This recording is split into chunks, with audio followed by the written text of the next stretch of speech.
না খেয়ে আছে, এরকম কিছু বললেন, নিজের মজবুরিটা শুনিয়ে দিলেন। এবার হযরত আবু হুরায়রা রাদিয়াল্লাহু তাআলা বলছেন যে আমি তখন তাকে ছেড়ে দিলাম আর বললাম, ভাই তুমি আর চুরি করতে আসছো না, যাও তুমি ছেড়ে দিলাম, তোমাকে আর চুরি করতে আসিও না। এবার আল্লাহ তাবারাক ওয়া তাআলা তো জানিয়ে দিয়েছেন নবীকে, জিবরিল মারেফাতে জানিয়ে দিয়েছেন। সকালবেলা হয়েছে, নবীজি আবু হুরায়রাকে বলছেন, আবু হুরায়রা রাতের বেলাতে কি ঘটনা ঘটেছে? তো বলছেন নবীজি এরকম ব্যাপার, একটা চোর চুরি করতে এসেছিল, তো আমি তাকে ধরেও নিয়েছিলাম, কিন্তু খুব কাকতে মিনতি করতে লাগলো যে হ্যাঁ বাড়িতে হয়তো ছেলেমেয়েরা না খেয়ে আছে, কষ্ট সহ্য না করতে পেরে এসেছি, তো আমি তার এরকমভাবে কোনো কথা বলেছে চোর, আমি তাকে ছেড়ে দিয়েছি। যখন কথাটা বলা, নবীজি কি বললেন, রে আবু হুরায়রা, চোর বলেছে আর চুরি করতে আসবো না, তোমার সাথে ওয়াদা করেছে, কিন্তু বাবারে শুনে নাও, আজ রাত্রেও কিন্তু ওই চোর চুরি করতে আসবে। ওই চোরটা আজ রাত্রেও চুরি করতে আসবে। নবীজির কথা তো সাহাবায়ে কেরাম সুবহানাল্লাহ অমনি ভাবে মানতেন যে পাথরে যদি দাগ লেগে যায়, পাথরে দাগ হয়ে গেছে, পাথরের দাগ মেটাতে পারে, এটা বিশ্বাস হবে। কিন্তু সাহাবায়ে কেরাম নবীজির কথা কোনোদিনই অবিশ্বাস করতেন না, ইনকার করতেন না। সুবহানাল্লাহ। এক দুটা উদাহরণ কেমন ভাবে মানতেন যদি সময় পাই তো আমি পরে বলবো, তার মধ্যে একটা উদাহরণ দিই। সুবহানাল্লাহ। আনাস বিন মালিক রাদিয়াল্লাহু তাআলা আনহু একজন সাহাবী, উনি নিজে হাদিস বয়ান করছেন, একবার আমার কাঠবাপ আবু তালহা রাদিয়াল্লাহু তাআলা আনহুর বাড়িতে লোকেরাকে মদ পান করাছে, শরাব পান করাছে। তখন কিন্তু শরাব হারাম হয়নি, শরাব হারাম হয়নি, মদ পান করাছে, শরাব পান করাছে। ইতিমধ্যে আল্লাহ তাবারাক ওয়া তাআলা মদকে হারাম করে দিলেন। নবীজির একজন সাহাবী এলান করছেন, রাস্তা দিয়ে হাঁটছেন, ইন্নাল খামরা কাদ হুররিমাত, ইন্নাল খামরা কাদ হুররিমাত, ইন্নাল খামরা কাদ হুররিমাত। আজ থেকে শরাব হারাম হয়ে গেল, আল্লাহ শরাবকে হারাম করে দিলেন, এই মদ হারাম হয়ে গেল, শরাব হারাম হয়ে গেল, এরকম ভাবে এলান করছেন আর চলে যাচ্ছেন। এবার আনাস রাদিয়াল্লাহু তাআলা আনহু বলছেন, আমি রাস্তাতে বের হয়ে দেখছি তো আল্লাহ রাসূল সাল্লাল্লাহু আলাইহি ওয়াসাল্লাম একজন সাহাবী এরকম ভাবে এলান করছেন আর চলে যাচ্ছেন।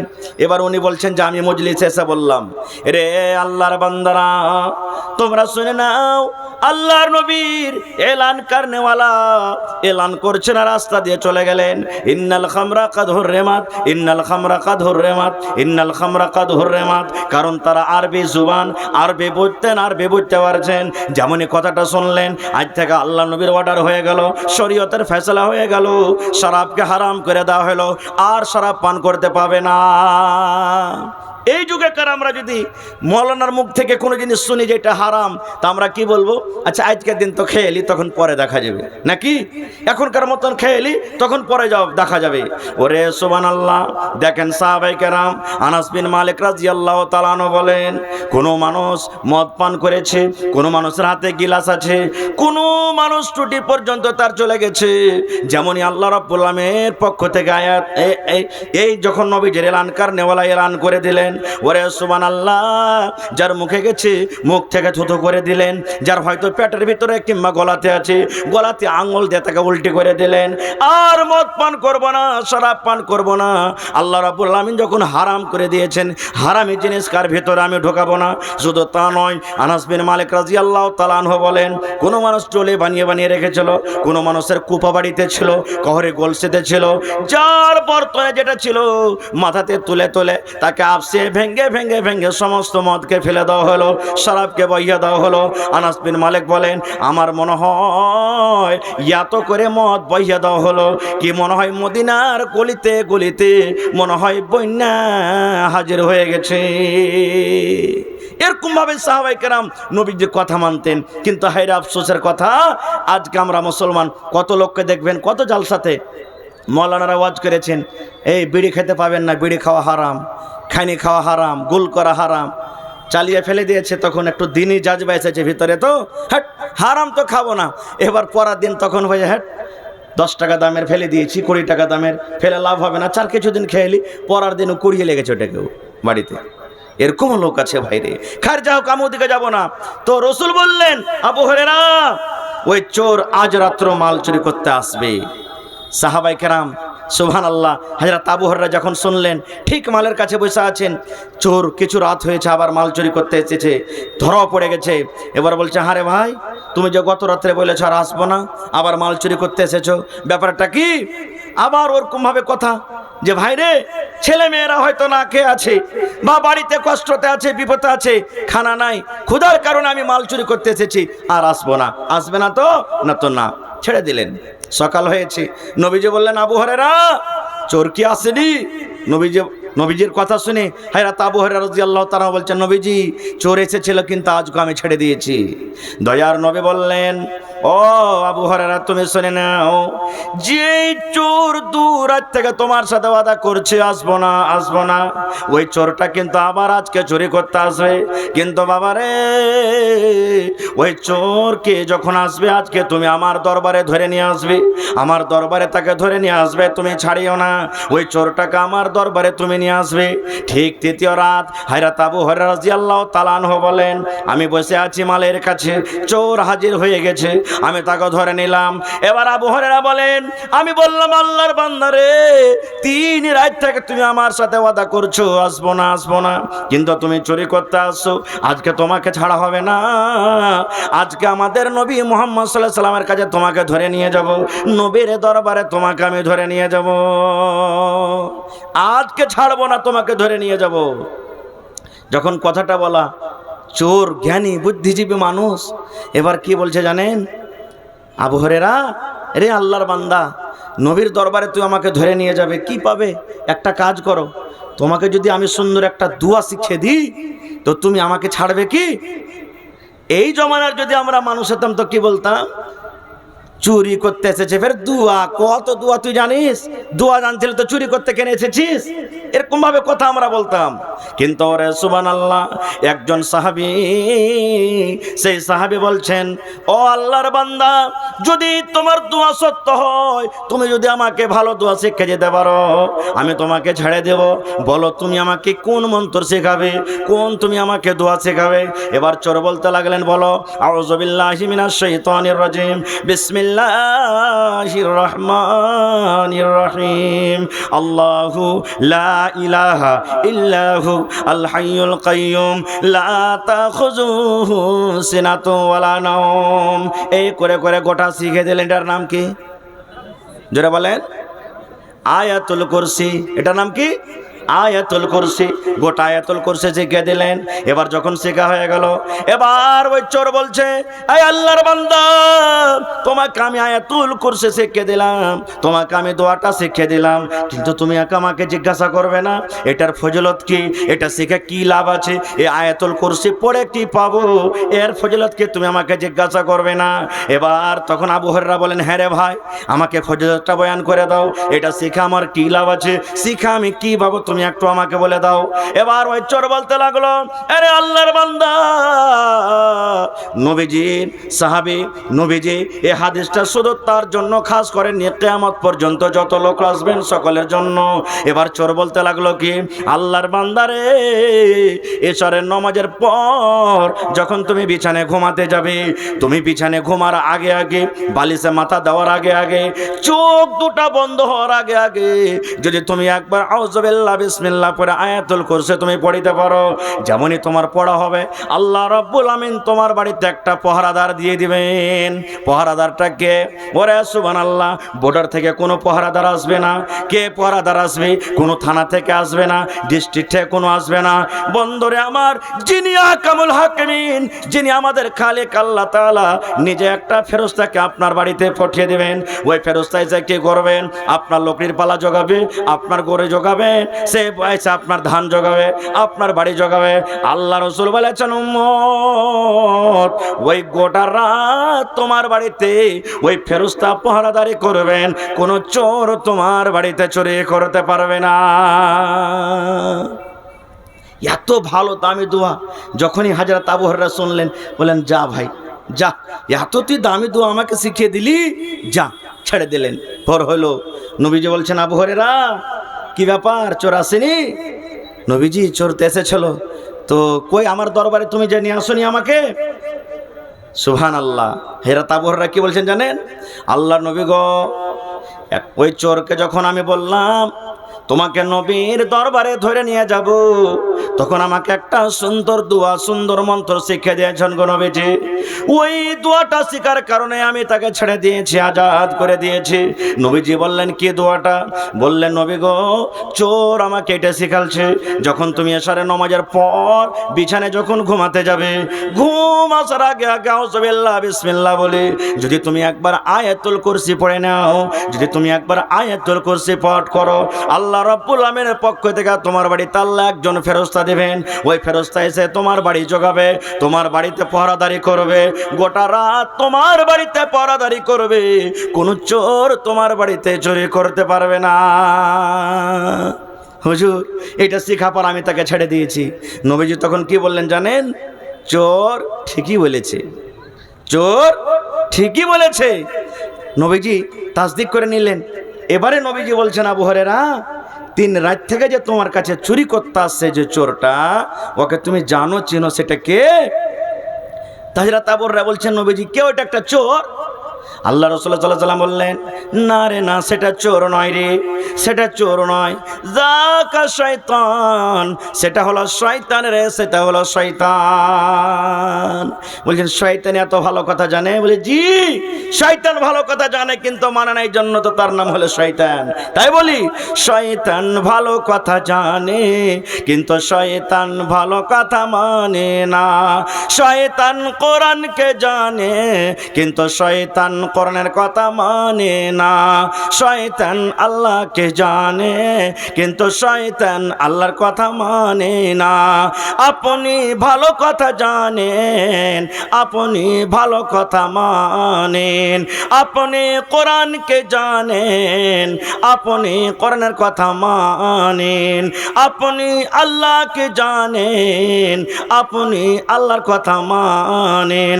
আপনি ভালো কথা জানেন এবং মানেন বলে ইমানদার, আর শয়তান ভালো কথা জানে কিন্তু মানে না, এই জন্য শয়তান হলো বেঈমান। ভাই মুসলমান, কেন আমি বললাম এই ওয়াকিয়াটা, ঘটনাটা কেন বললাম? আয়াতুল কুরসি পড়িতে কি টাকা লাগবে ভাই? টাকা লাগবে? কোনো টাকা লাগবে না। দ্বিতীয় কথা বলার উদ্দেশ্য হলো এই, আপনারা সকলেই পড়েছেন, জানছেন, শুনেছেন যে শয়তান একটা মাত্র সামান্য একটা আল্লাহ তাবারক ওয়া তাআলার কথা না মানার কারণে তার নাম শয়তান হয়েছে। আল্লাহ শুধু আদেশ করেছিলেন, হে শয়তান তুমি এই একে সাজদা করো, আদমকে সাজদা করো, আল্লাহ আদেশ করেছিলেন। কিন্তু আল্লাহ তাবারক ওয়া তাআলার শুধু একটা আদেশ না মানার কারণে তাকে আল্লাহ তাবারক ওয়া তাআলা শয়তান ঘোষণা করে দিলেন। মুসলমান ভাই, 5 ওয়াক্তের নামাজ ছেড়ে আমরা বসে আছি, একদিনও আল্লাহকে ডাকি না, সাজদা দিই না, শুধু জুমাই জুমাই আসছি। আমার আপনার টাইটেল কি পড়তে পারে? একটু চিন্তা ভাবনা করছেন? আর একটু আগে চলেন। এটা তো হলো একটা আয়াতুল কুরসির ফজিলত।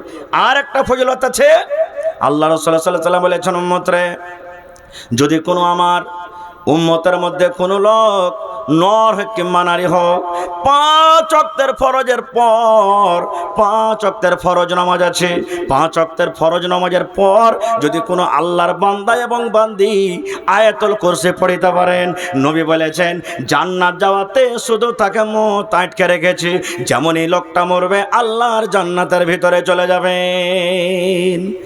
আয়াতুল কুরসির ফজিলত, 5 ওয়াক্তের ফরজ নামাজের পর যদি কোন আল্লাহর বান্দা এবং বান্দী আয়াতুল কুরসি পড়িতে পারেন, রাসূল বলেছেন জান্নাত যাওয়াতে যতদিন বেঁচে আছে ততদিন শুধু দূরে আছে, যেমনই মরবে লোকটা জান্নাতে চলে যাবে। কত ফজিলত ভাই, কত ফজিলত! আর একটু আগে চলেন। আহা, ছোট পাপকে ছোট মনে করি না। আল্লাহর নবী একদিন বসে আছেন, আল্লাহ নবীর স্ত্রী মা আয়েশা রাদিয়াল্লাহু তাআলা আনহা নবীর পাঞ্জরে বসে আছেন, গল্প সল্প করছেন। নবীজির আর একটা স্ত্রী সাফিয়া রাদিয়াল্লাহু তাআলা আনহা, যিনি সাইজে একটু খাটো ছিলেন। যারা সাইজে একটু খাটো আমরা কি বলি? নাটি, বাঁঠা, বাঁঠি বলি, কি বলি না? হানা বলেন, বলি না? বলি না? তো সাফিয়া রাদিয়াল্লাহু তাআলা আনহা সাইজে একটু খাটো ছিলেন। এবার নবীর পাঞ্জরে কিন্তু আসছেন, নবীর সাথে দেখা করতে আসছেন, কোনো দরকারে নবীর কাছে আসছেন। এবার মা আয়েশা রাদিয়াল্লাহু তাআলা আনহা নবীর পাঞ্জরে যে বসে আছেন, ইশারা করে বলছেন, হুজুর, হুজুর মানে নবীজি এই দেখেন ইশারা করে, শুধু ইশারা করছেন, এই দেখেন আপনার স্ত্রী সাফিয়া যে নাটি দেখেন আপনার কাছে চলে আসছে, নাটিকে দেখেন আপনার কাছে আসছে। ওরে সুবহানাল্লাহ, রাত দিন আমরা এরকম পাপ করি, কিন্তু এই কাজটা যে কত বড় পাপ আমরা বুঝি না। মা খালারও দেখবেন কথাতে কথাতে যায় যে লড়াই ঝগড়া হবে তখন বলবে কালনি কালটি এরকম ওরকম কানি, একটু টেরি থাকলে কাউকে টেরি বলে ডাকবে, কত রকম বলে ডাকবে। কিন্তু সুবহানাল্লাহ, নবীজি যেমনই শুনলেন আমার স্ত্রী আয়েশা ওই নবী একটু নাটি খাটো, তাকে ইশারা করে বলছেন হুজুর এই যে দেখেন নাটি আপনার কাছে আসছে। সুবহানাল্লাহ, আল্লাহ রাসূলুল্লাহ সাল্লাল্লাহু আলাইহি ওয়াসাল্লাম রাগ করে নিলেন, নবীজি রেগে গেলেন। কত রাগলেন, যখন নবী রাগতেন নবীজির চোখ লাল হয়ে যেত। দয়ার নবী রেগে গেলেন, রেগে যাওয়ার পর নবীজি বিবিকে ডাকতে বলছেন, ও আমার বিবি আয়েশা, তুমি একটা লোককে নাটা বলেছো, একটা লোককে তুমি বাঁটা বলেছো। এই নাটা এবং বাঁটা কথাটাই এত নোংরা, এই নাটা এবং বাঁটা কথাটাই এত খারাপ, এই কথাটাকে ধরে যদি একটা সমুদ্রে একটা নদীতে ছেড়ে দেওয়া হয় গোটা সমুদ্রের পানি দুর্গন্ধ হয়ে যাবে, দুর্গন্ধর কারণে নদীর পানি পান করা যাবে না। আয়েশা রে, এই নাটা এবং বাঁটা কথাটা ধরে একটা সমুদ্রে যদি ছেড়ে দেওয়া হয়, একটা পুকুরে যদি ছেড়ে দেওয়া হয়, একটা নদীতে যদি ছেড়ে দেওয়া হয়, সমুদ্রের পানি দুর্গন্ধ হয়ে যাবে, দুর্গন্ধর কারণে সমুদ্রের পানি পান করা যাবে না।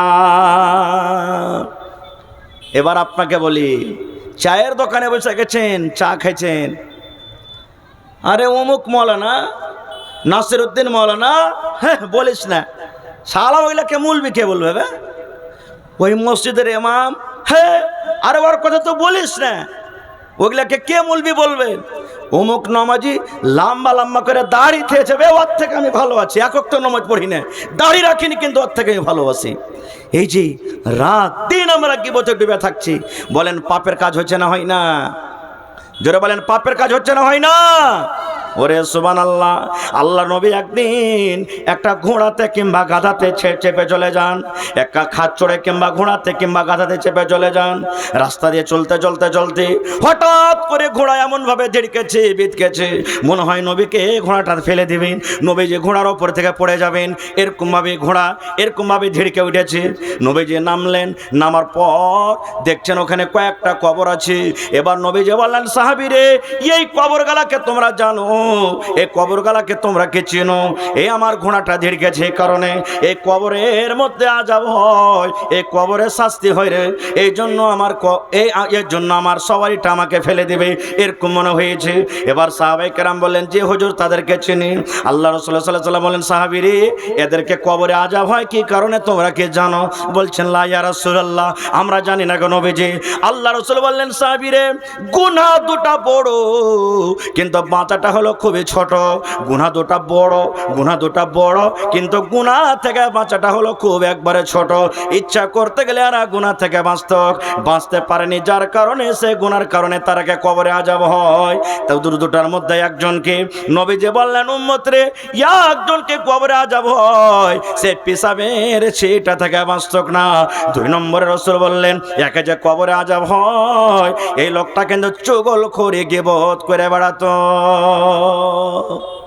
দেখেন কত ভাই পেশাব করছে, পানি লাই না, পানি লাই না, পেশাব করে দিলে এমনি চলে এলো। ভাই রসুলের হাদিস আছে, পানি যদি তুমি না পাও ওখানে তুমি ঢাল পাথর ইস্তেমাল করো, ইট ইস্তেমাল করো, কিন্তু হায়রে আফসোস আমরা পানিও লি না, ওপর থেকে দাঁড় হয়ে আমরা পেশাব করছি, দাঁড় হয়ে। এখন তো এত টাইট টাইট প্যান্ট পরছে ভাই, সুবহানাল্লাহ, যে বসতে পারে না তখন দাঁড় হয়ে পেশাব করছি আমরা। ভাই রে, এই সমস্ত জিনিস থেকে কখন আমরা বাঁচতে পারবো, কখন বাঁচতে পারবো? তো ভাই নবীজি নিজের স্ত্রীকে রাগলেন, ডাঁটলেন শুধু নাটি কথা বলার কারণে।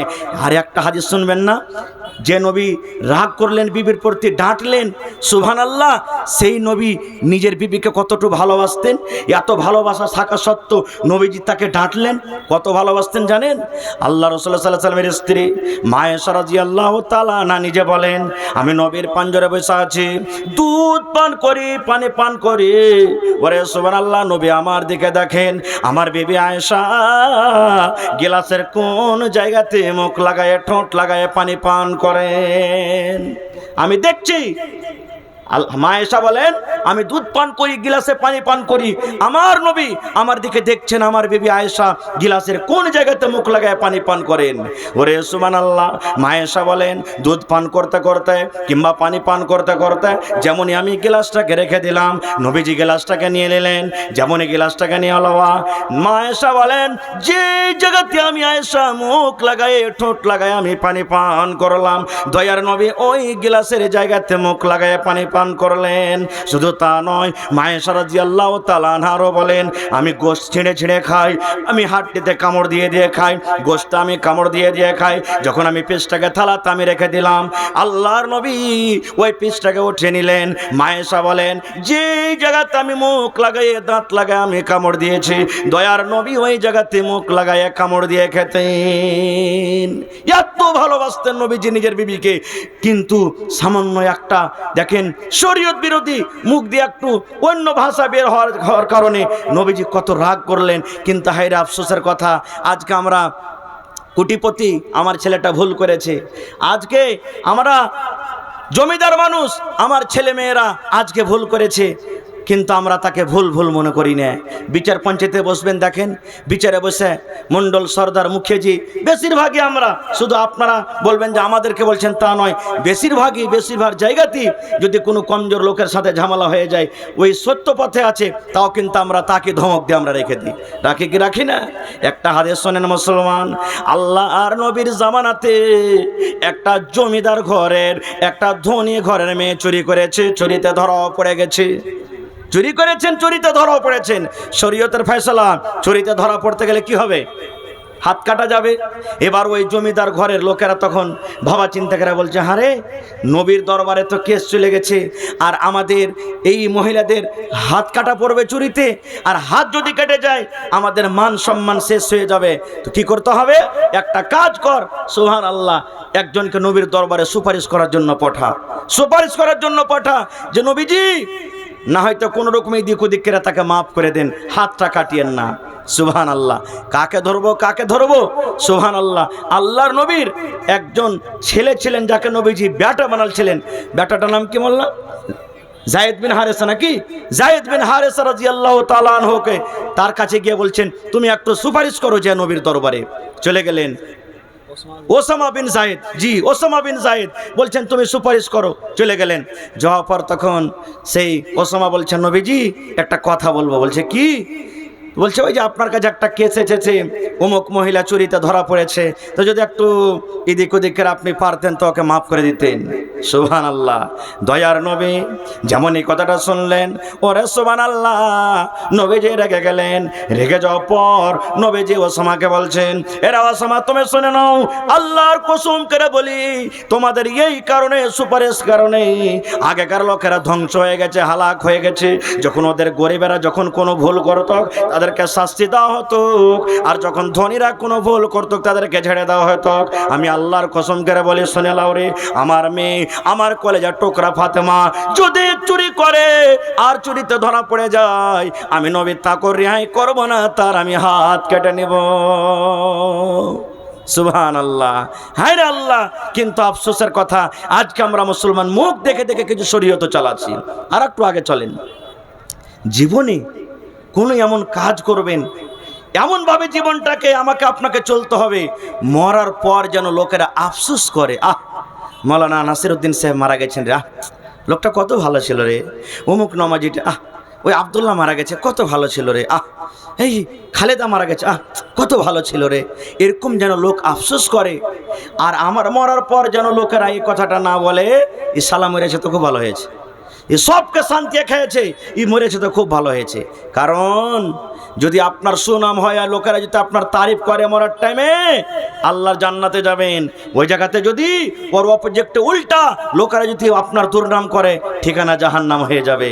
এর প্রমাণ নবীজি একদিন বসে আছেন, সাহাবায়ে কেরাম আছেন, একটা জানাজা রাস্তা দিয়ে চলে যায়। যার জানাজা যখন পার হয়ে গেল, নবীজি সাহাবীদেরকে যারা বসে আছেন নবীর পাঞ্জরে বলছেন, হা গো, এই জানাজায় মাইয়াতটা যে গেল একে তোমরা চিনো? তো তারা খুবই নাম করলেন তার, হুজুর খুব ভালো, এরকম ওরকম দিনদার আল্লাহওয়ালা পরেজগার, খুব ভালো, খুব নাম করলেন। রাসূল বললেন ওয়াজাবাত, একটা কথা বললেন, কি? ওয়াজাবাত, তারপরে ওয়াজিব হয়ে গেল। ঠিক বসে আছেন, কিছুক্ষণ পর আর একটা জানাজা রাস্তা দিয়ে চলে যায়। নবীজি তার ব্যাপারে বলছেন, তাকে চিনো? এই লোকটা, এই মাইয়াতটা যে যায়, তাকে চিনো? সাহাবায়ে কেরাম বললেন, জি হুজুর, চিনতে পারছি। এই লোকটা এরকম ওরকম, মানে খুব দুর্নাম করলেন, লোকটা ভালো ছিল না, এরকম ওরকম বললেন। তখন রাসূল বললেন, ওয়াজাবাত, তারপরে কি ওয়াজিব হয়ে গেল। সুবহানাল্লাহ। যেমন কথাটা বলা, সাহাবায়ে কেরাম নবীকে প্রশ্ন করে দিলেন, ইয়া রাসূলুল্লাহ, হে আল্লাহর নবী গো, ওই প্রথম লোকটার ভালো নাম করলাম, তার সুনাম করলাম, তার ব্যাপারে ওয়াজিবাত বললেন, মানে ওয়াজিব হয়ে গেল। আর এই লোকটার দুর্নাম করলাম, লোকটার খারাপ নাম করলাম, তার ব্যাপারে ওয়াজিবাত মানে ওয়াজিব হয়ে গেল। বললেন, নবী গো, আমরা পার্থক্য করতে পারলাম না, ওয়াজিবাত শব্দের মানে কি, ওয়াজিবাত কি ওয়াজিব হয়ে গেল, একটু দয়া করে আপনি আমাদেরকে খুলে বলেন। দয়ার রাসূল বলেন, সাহাবী রে, যার তোমরা নাম করেছো রে বাবা, যে লোকটা আগে চলে গেল, যে লোকটার তোমরা নাম করেছো, সুনাম করেছো, ওয়াজিবাত বললাম, ওয়াজাবাতিল জান্নাতু, ওই লোকটার পরে আল্লাহর জান্নাত ওয়াজিব হয়ে গেল, লোকটা আল্লাহর জান্নাতে চলে যাবে। আর যার ব্যাপারে তোমরা ওয়াজাবাত পরে বলেছি, যার তোমরা দুর্নাম করেছো, ওই লোকটার জন্য জাহান্নাম ওয়াজিব হয়ে গেল, লোকটা আল্লাহর জাহান্নামে চলে যাবে। ভাইরে, জীবনে কিছু আমাদের থাকবে না, একাই এসেছি, একাই দুনিয়া থেকে যেতে হবে। কিন্তু ভাই, সুনাম দুনিয়া থেকে ছেড়ে যাবেন, কুনাম জীবনে ছাড়বেন না। আর একটু আগে চলেন, ছোট ছোট আমলের কথা বলছি। আল্লাহর নবী একদিন ফজরের নামাজের পর মুক্তাদির দিকে ঘুরে গেলেন। মুসাল্লিগণ যারা মুক্তাদির পিছে আছেন, তাদের দিকে মুখ করে নিলেন। নেওয়ার পর বলছেন, বেলাল, ও বেলাল, তুমি কোথায় আছো? বেলাল রাদিয়াল্লাহু তাআলা বলছেন, ইয়া রাসূলুল্লাহ, আমি আছি। নবীজি বললেন, আমার পাঞ্জরে এসো, এসো তুমি আমার সামনে। বেলাল চলে এলেন। আসার পর রাসূল বলছেন, বেলাল রে, জীবনে তোমার কোন এমন আমল আছে রে বাবা, সেই আমলটার কারণে আমি নবী তোমাকে জান্নাতের ভিতরে দেখলাম। শুধু জান্নাতের ভিতরে দেখলাম না, আমি নবী নজর করে দেখলাম তুমি আমার আগে আগে জান্নাতের ভিতরে হাঁটছো। বেলাল, জীবনে তোমার কোন এমন একটা আমল আছে, যে আমলের পরে আল্লাহ রাজি হয়ে খুশি হয়ে তোমাকে জান্নাত দান করেছেন? আমার আগে আগে তোমাকে জান্নাতের ভিতরে হাঁটতে দেখলাম। বাবা বলো তো আমলটা কি? হযরত বেলাল বলছেন, ইয়া রাসূলুল্লাহ, ওরকম তো আমি কিছু দেখতে পাই না। আপনার সাথে নামাজ পড়ছি, রোজা রাখছি, রোজার টাইমে এরকমভাবে তো আমি আমল করছি, এরকম তো কোনো খাস আমল দেখতে পাই না। নবীজি বললেন, না রে আমল, না রে বাবা, না। তুমি ভালো করে স্মরণ করো, তোমার জীবনে কোনো একটা আমল আছে, যেটা তুমি তাকে নেকি মনে করে করতে থাকো, সেই আমলটার কারণে আল্লাহ তোমাকে জান্নাত দান করেছেন। যখন কথাটা বলা, বেলাল রাদিয়াল্লাহু তাআলা বললেন, ইয়া রাসূলুল্লাহ, আল্লাহ নবী গো, ইয়া একটা আমার জীবনে আমি আমল করি, নামাজ রোজা যেগুলো আমি দান খায়রাত যা করে করি, কিন্তু আমার জীবনে একটা আমল আমি করি।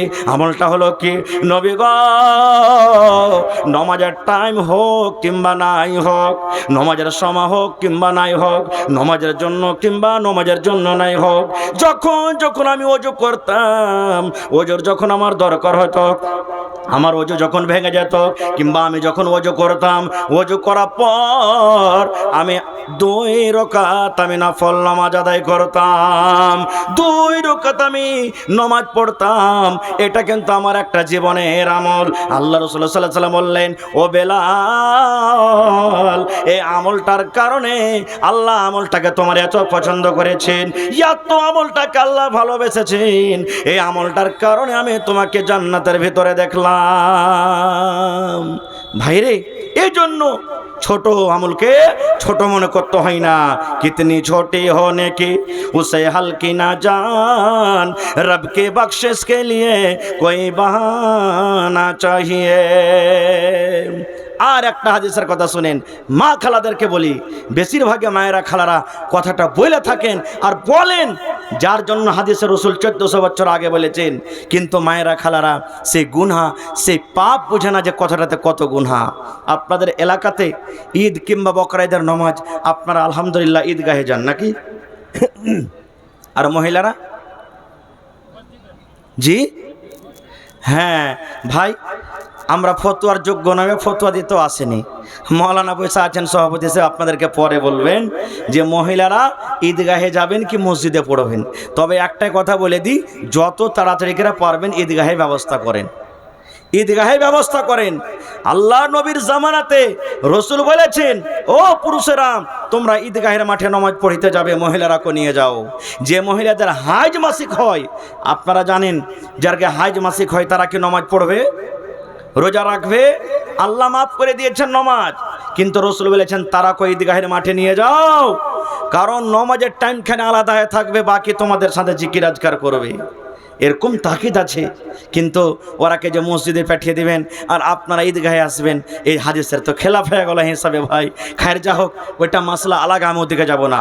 আল্লাহর নবীর জামানাতে ঈদের নামাজ কিংবা বকরিদের নামাজ পড়ার জন্য ঈদগাহে গেছেন। পুরুষের লাইন, পুরুষের কাতার আগা দিকে, মহিলাদের লাইন, মহিলাদের কাতার পিছন দিকে। নামাজের পর খুতবা হয় কি হয় না? না আগে হয়, পরে হয়। নবীজি হযরত বেলালকে সাথে নিলেন, কাতার চিরে চিরে মহিলাদের কাছে চলে গেলেন। যাওয়ার পরে মায়েরা খালারা শুনেন হাদিসটা আপনারা ভালো করে। আল্লাহ রাসূল সাল্লাল্লাহু আলাইহি ওয়াসাল্লাম ওয়াজ শুরু করে দিলেন, ইয়া মা'শারান নিসাই তাসাদ্দাকনা ফাইন্নী উরিতুকুন্না আকসারা আহলিন নার। আল্লাহ নবী ওয়াজ শুরু করে দিলেন, ও মহিলার দল, তোমরা দান করো, তোমরা সাদকা করো, তোমরা খায়রাত করো, কেননা আমি নবী আল্লাহ রাব্বুল আমিন আমাকে জান্নাত জাহান্নামের সায়ের করিয়েছেন। আমি জাহান্নাম ঘুরে ঘুরে দেখলাম। ওরে সুবহানাল্লাহ। নবী বললেন, মহিলারে তোমাদেরকে আমি জাহান্নামের আগুনে বেশিরভাগ জ্বলতে পড়তে দেখলাম। হাউমা হাউমা করে তোমরা চিৎকার করো, আল্লাহ মরে গেলাম, মা মরে গেলাম, আল্লাহ বাঁচিয়ে নাও, বাঁচিয়ে নাও, আল্লাহ জাহান্নামের আগুন আর সহ্য হয় না। এরকম ভাবে তোমরা আমি চিৎকার করতে দেখলাম। আমি মহিলাদেরকে দেখলাম যে মহিলারা জাহান্নামের আগুনে বেশি বেশি পড়ছে। নবীর কথাটা শুনে মহিলারা বলছেন, ওয়াবে মা ইয়া রাসূলুল্লাহ, আল্লাহ নবী গো, মহিলাদের ব্যাপারে বললেন, মহিলারা তোমাদেরকে জাহান্নামের আমি আগুনে পড়তে দেখলাম। নবী গো, কোন এমন পাপ করে নারীরা, মহিলারা কোন এমন পাপ করে, কোন এমন গুনাহ করে যে গুনাহটার কারণে আপনি জাহান্নামের আগুনে পড়তে দেখলেন? নবীকে একটু দয়া করে বলেন, সেই গুনাহটা কি, সেই পাপটা কি, কোন কারণে আল্লাহ নারাজ হয়ে মহিলাদেরকে জাহান্নামের আগুনে দেন, কোন কারণে আপনি জাহান্নামের আগুনে পড়তে দেখলেন? দয়া করে একটু বলেন তো। আল্লাহ রাসূল সাল্লাল্লাহু আলাইহি ওয়াসাল্লাম বললেন, মহিলারে মাত্র দুটা গুনার কারণে আমি তোমাদেরকে জাহান্নামের আগুনে দেখলাম। মাত্র তোমাদের দ্বারাতে দুটা করে ভুল হয়ে যায়, দুটা করে গুনাহ হয়ে যায়, সেই গুনার কারণে আমি তোমাদেরকে জাহান্নামের আগুনে দেখলাম। একটা হলো তুকসুরুন আল্লাহ আনা, মা খালারা বেশি বেশি করে লানতান করে। 2 নম্বর গুনাহ ওয়া তাকফুন আলাশির, নিজের স্বামীর তারা মালের নাশকরি করে। নারে তাকবীর। হয়নি, হবে না, হতে পারে না, আমার নবীর সাথে কারো তুলনা। হয়নি, হবে না, হতে পারে না, আমার নবীর সাথে কারো তুলনা। সকল নবী রাসূল ছিলেন খোদার দিওয়ানা, দু নয়নে দেখব খোদা ছিল তামান্না। আরে মোর নবীকে ডেকে নিলেন, আরে মোর নবীকে ডেকে নিলেন, দেখবে রব্বানা। হয়নি, হবে না, হতে পারে না, আমার নবীর সাথে কারো তুলনা। হয়নি, হবে না, হতে পারে না, আমার নবীর সাথে কারো তুলনা। ইউসুফকে দেখে যারা আঙুল কেটেছে, তারাকে আমার নবীর রূপ দেখেছে। ইউসুফকে দেখে যারা আঙুল কেটেছে, তারা কি আমার নবীর রূপ দেখেছে? আরে দেখতো যদি কেটে দিত, আরে দেখতো যদি কেটে দিত কলিজাখানা। হয়নি, হবে না, হতে পারে না, আমার নবীর সাথে কারো তুলনা। হয়নি, হবে না, হতে পারে না, আমার নবীর সাথে কারো তুলনা। যার শানে আল্লাহ তাআলা করলেন ঘোষণা, খোলকে আজিম আমার শাহে মদিনা। যার শানে আল্লাহ তাআলা করলেন ঘোষণা, খোলকে আজিম আমার শাহে মদিনা। মুসলমান নবী ছাড়া কিছুই মানে না, মুমিনি কোরআন ছাড়া কিছুই বুঝে না। হয়নি, হবে না, হতে পারে না, আমার নবীর সাথে কারো তুলনা। হয়নি, হবে না, হতে পারে না, আমার নবীর সাথে কারো তুলনা। নারে তাকবীর। তো মহিলারা বলছেন, ইয়া রাসূলুল্লাহ, কোন গুনার কারণে আপনি জাহান্নামের আগুনে দেখলেন? নবী একটু দয়া করে বলেন। আল্লাহ রাসূলুল্লাহ সাল্লাল্লাহু আলাইহি ওয়াসাল্লাম বললেন, ও আল্লাহর বান্দারা, তোমরা শুনে নাও, মাত্র দুটা গুনার কারণে, মাত্র দুটা পাপের কারণে আমি তোমাদেরকে জাহান্নামের আগুনে দেখলাম। এক নম্বর গুনাহ, মায়েরা খালারা বেশি বেশি করে লানতান করে। লানতান কাকে বলে?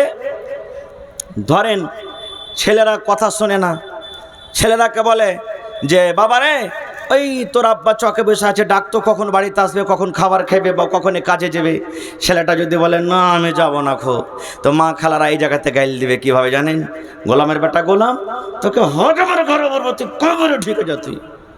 কিংবা ধান গম শুকাতে দিয়েছে, হঠাৎ করে পানি এলো, ঝড় এলো, মেঘ এলো, ভিজে গেল। আল্লাহ এতদিন পর্যন্ত মেঘ হয়নি, আজ ধান কটা দিয়েছি, তো এই ল্যাডের দেখো মেঘ এসে সমস্ত ধানকে ভিজিয়ে দিলে, গমকে ভিজিয়ে দিলে। এই দেখেন, এ আমার মায়েরা খালারা শোনেন, এটা হাদিসে কুদসে গামা আল্লাহর রাসূল বলেন, আল্লাহ বলেন, লা তাসাব্বুদ্দাহার, খবরদার তোমরা জামানাকে গাল দিও না। আল্লাহ বলেন, বান্দা বান্দি রে, আনা দাহরুন, আমি হলাম জামানা। আল্লাহ বলেন, আমার বিনা আদেশে বিনা অর্ডারে গাছের একটা পাতা পর্যন্ত হিলে না।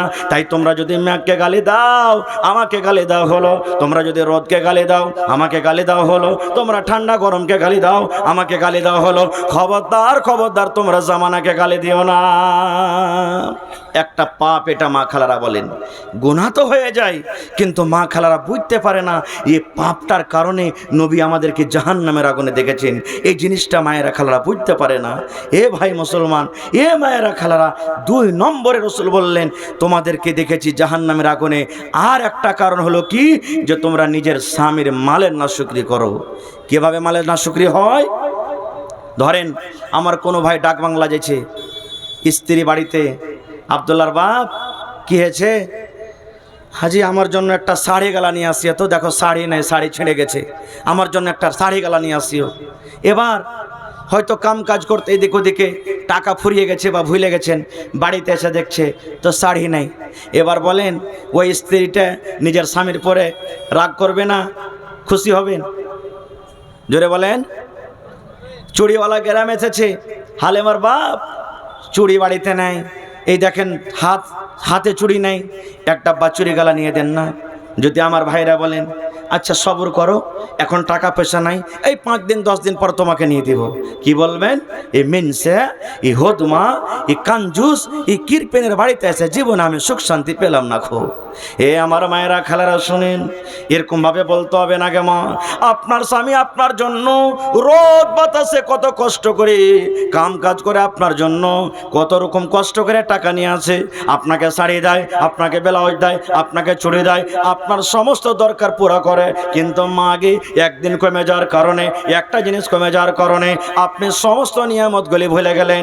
এই জন্য আল্লাহ তাবারাক ওয়া তাআলার রাসূল বলেছেন, মহিলারে, এই দুটা পাপের কারণে, দুটা গুনার কারণে তোমাদেরকে আমি জাহান্নামের আগুনে পড়তে জ্বলতে দেখলাম। আর একটা কথা বলি, আমলের কথা, জীবন ভয়ের কাজ দিবে রে ভাই। সুবহানাল্লাহ। আজকে আমরা সালামকে ছোট মনে করি। সালাম দিনে কত টাকাওয়ালা লোক আছে না, ছোট লোককে সালাম দিবে না, খুব সালাম দিবে না। এবং সালাম দেওয়ার নিয়ম তানি কারো জানি না আমরা। কত মা খালা সালাম দিবে নিজের ভাইকে, সালেম আলাইকুম বিহাই, সালেম আলাইকুম, সালেম আলাইকুম আছে জি ভাই। হাই রে আল্লাহ, ঘোড়ার ডিম হলো এটা, কিচ্ছু হলো না। শিখতে হবে, আমরা মুসলমান, শিখতে হবে। আসসালামু আলাইকুম। আল্লাহ নবীর দরবারে একদিন আল্লাহ রাসূলের জামানাতে একটা মজলিস লেখা আছে, সাহাবে কেরাম আছেন, নবীজি আছেন। একটা সাহাবী এলেন, আসার পর সালাম দিয়ে মজলিসে বসলেন। এটা হলো তারিকা, আপনি কোনো মজলিসে যাবেন তো সালাম দিবেন, আসসালামু আলাইকুম, এই কথাটা বলে বসে গেলেন। নবীজি বললেন 10টা নেকি পেয়ে গেল। কয়টা নেকি?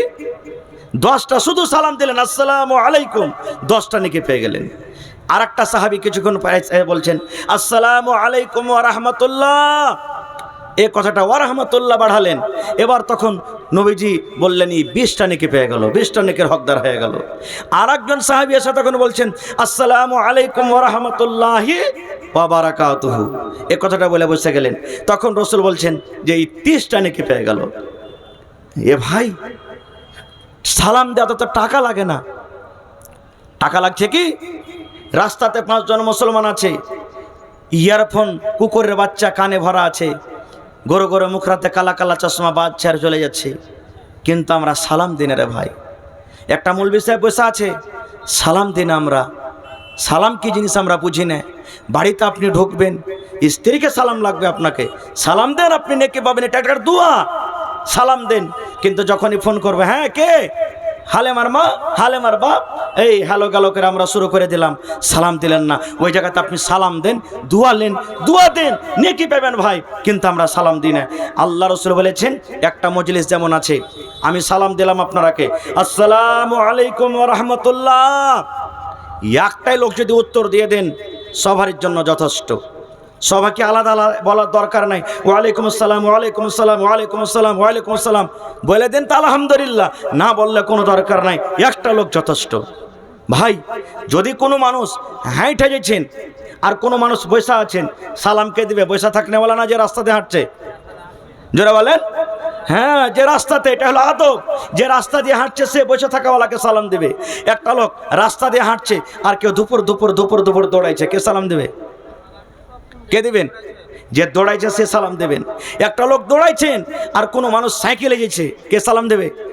হ্যাঁ, একটা লোক সাইকেলে যাচ্ছেন আর একটা লোক মোটর সাইকেলে, কে সালাম দেবে? একটা লোক মোটর সাইকেলে যাচ্ছেন আর একটা লোক ফোর হুইলারে যাচ্ছেন, কে সালাম দেবেন? কিন্তু এমনভাবে সিসা বন্ধ করে রাখবো যাতে ভিতরকার কোনো কথা না আসে আর ভিতর থেকে বাহিরে কোনো কথা না যায়। সালামের মর্যাদা বুঝে নেন। আল্লাহ রাসূল সাল্লাল্লাহু আলাইহি ওয়াসাল্লাম বলেছেন, এক মুসলমান আর এক মুসলমান পরে 6টা হক আছে, 6টার মধ্যে একটা হক রাসূল বলেছেন, ইজা লাকিতাহু ফাসাল্লিম আলাইহি, যখন কোনো মুসলমানের সাথে তোমার দেখা হবে, মুসলমান তোমার গ্রামের হোক কিংবা না হোক, ওকে চিনতে পারো বা নাই পারো, ওর নাম কি তুমি জানো বা নাই জানো, কিন্তু তুমি চিনছো যে এই লোকটা মুসলমান, তাকে প্রথমে তুমি সালাম দাও, প্রথমে সালাম দাও। এটা রাসূল হাদিস। আর একটা খুব সুন্দর দোয়া শিখে যায় ভাইরে, যেটা আমাদের জন্য খুব জরুরি, খুব দরকার। কি? আল্লাহ রাসূল সাল্লাল্লাহু আলাইহি ওয়াসাল্লাম বলেছেন, উম্মত, যখন তুমি স্ত্রীর সাথে মিলন করবে, বিবির সাথে যখন তুমি মিলন করবে, মিলন করার টাইমে, মিলন করার সময়তে রাসূল বলেছেন একটা তোমাকে দোয়া পড়তে হবে রে উম্মত, তোমাকে একটা দোয়া পড়তে হবে। ওই দোয়া পড়ার পর তুমি স্ত্রীর সাথে মিলন করো, সহবাস করো, বলবেন মাওলানা দোয়াটা কি?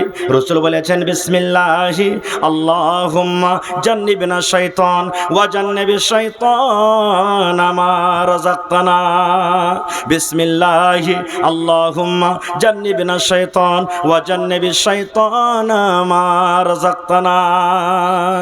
এটা রাসূলের হাদিস, শরীয়তের কথা বলছি, এই জন্য লজ্জা করতে গেলে আপনি জানতে পারবেন না। খুব ভাইরা আমার, তাহলে আমার সময় শেষ হয়ে গেছে, এই হাদিসটা আমি বলে শেষ করে দেব। এবার আপনাকে একটা প্রশ্ন করি, এই মজলিসের মধ্যে কোনো লোক 50 বছর হয়ে গেল বিয়ে হওয়া, কোনো ভাইয়ের 10 বছর হয়ে গেল, কোনো ভাইয়ের 15 বছর হয়ে গেল, কেউ তো 5টা ছেলের বাবা, কেউ তো 2টা ছেলের বাবা, কিন্তু জীবনে একদিনও দোয়া পড়েনি, দোয়া জানে না। এরকম লোক আছে না নাই? একদিনও দোয়া পড়েনি, জানে না, তো পড়বে কি? বলবেন হাজি মাওলানা, বিনা দোয়াতে তো স্ত্রীর কাছে গেছি, আজ 5টা ছেলের বাপ হয়ে গেছি, তাহলে কি কোনো গুনাহ হবে, ক্ষতি হবে? শুধু ক্ষতিটা দেখেন, আজকে আমরা মুসলমান দুনিয়াদারি সব কিছু করতে পারবো, কিন্তু ছোট সামান্য ছোট মনে করে আর এত গুনাহ হবে কি হবে না, বা লজ্জা মনে করে কোনো লোককে আমরা জিজ্ঞাসা করি না। আল্লাহ রাসূল সাল্লাল্লাহু আলাইহি ওয়াসাল্লাম বলেছেন, উম্মত রে, যদি তুমি বিনা দোয়াতে বিবির কাছে চলে যাও, বিনা দোয়াতে যদি তুমি সহবাস করো, দোয়া পড়নি রে উম্মত, তাহলে রাসূল বলেছেন, যতবার তুমি জীবনে বিবির কাছে বিনা দোয়াতে গেছো, অতবার তোমার সাথে সাথে শয়তান তোমার বিবির কাছে গিয়েছে, অতবার তোমার সাথে সাথে শয়তান তোমার বিবির কাছে গিয়েছে। রাসূল বলেছেন, তুমি খাইতে বসবে তো বিসমিল্লাহ বলো। কি বলতে হবে? বিসমিল্লাহ, বিসমিল্লাহ বলো। এবার কোনো ভাই বিসমিল্লাহ বলে না, ডাইরেক্ট শুরু করে দিলেন।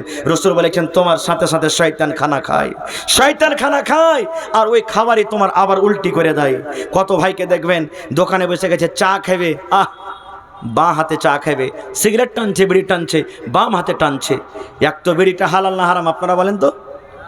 হারাম, আবার ফের বাম হাতে খেয়েছে, ডাবল হারাম নাকি? ডাবল গুনাহ হয়ে গেল। দেখবেন কত ভাইকে দেখবেন বাম হাতে ডাইন হাত ভালো আছে, বাম হাতে শয়তানে খায়। এই জন্য ভাইরে এই ছোট ছোট আমলগুলার কথা বললাম। আল্লাহর কাছে শেষের বেলাতে দোয়া করে, হে পাক পরওয়ারদিগার, হে রব্বুল আলামিন, আমরা পাপী গুনাহগার, জানি না জানা অজানা সাগিরা কাবিরা বলাতে চলাতে জীবনে কত গুনাহ করেছি। আল্লাহ তুমি গাফফার, আল্লাহ তুমি আমাদের জীবনের গুনাহ খাতাকে মাফ করে দাও, পড়ুন আল্লাহুম্মা আমিন।